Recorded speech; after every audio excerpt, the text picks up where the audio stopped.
Pagsasaka at pangingisda ang pangunahing kabuhayan ng mga naninirahan sa Bulalakaw, Oriental Mindoro.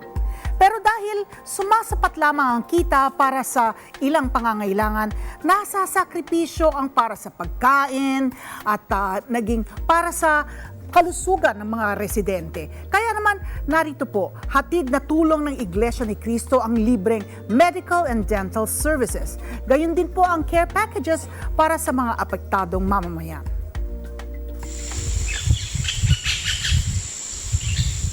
Bundok, unang-una baga bundok, malayo sa kabihasnan. Magkakaroon po kami ng hanap buhay kung sakaling ang aming tinanim ay mamumunga na. Sobrang hirap po ng buhay namin dito. Ang problema po namin to yung panghanap buhay. Mahirap po ang hanap buhay talaga. Isang taon po bago kami maka-ani ng aming tinanim. Pag nag-alaot po sila, yung kita po nila tama lang po sa gasolina. Pag may maraming huling isda, naghihingila ako, binibinta ko, tapos bili kong bigas. Saging po, kamuting kahoy.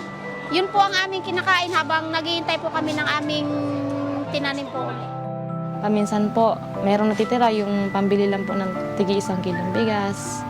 Paminsan po hindi po nakakabili ng pambiling gatas, hihiram lang po kami.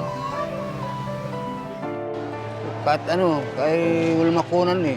Umutang sa tindahan ng tinapay, hindi mo pagpautang. Alam nila na walang pambayad ako. Lalo na po pag nagkakaroon po ng sakit, kami po ay hindi po nakakapagpa-ospital kasi wala pong sasakyan. Ako po ay stroke, 14 years. Hindi na kaya magtrabaho. High blood na eh. Hindi na kaya ang lakang katawan. Nabalitaan ko na gano'n na meron sa gym na grasyang darating, pumunta ako. Yun, natuwa ako at nakatanggap ako ng bigas. Sinabi ko sa doktor na ganito na 1 linggo na akong ubong na ubong, hindi makatulog. Binigyan ako ng gamot. Maraming ang binigay sa akin.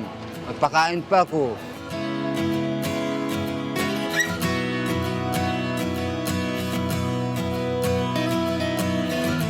Dala po natin ngayon ang mga kapatid po nating mga doktor, may mga dentista rin po tayo.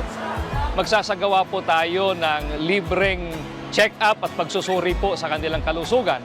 At pagkatapos nun ay pinagkakalooban din po sila ng mga libreng gamot batay po sa kanilang mga pangangailangan. Tuwang-tuwa po ako dahil maraming mahihirap na natulungan po sa Iglesia ni Cristo. Nakikita mo ang mukha ng tao ngayon, masayang masaya po. Malaking tulong po ang ginagawa po ng Iglesia ni Cristo sa aming mga katutubong mangyan. Salamat po ako ay maraming natulungan ang mga iglesia po. Maraming salamat po sa Iglesia ni Cristo. Maraming salamat po kay kapatid Eduardo Manalo sa mga tulong po niyo sa tulong naming mahihirap. Thank you po. God bless po sa inyo. Sobrang saya po na nakilala po namin ng Iglesia ni Cristo. Napakinggan din po namin yung mga salita ng Diyos. Kahit po na mahirap kami, may pag-asa pa po pala.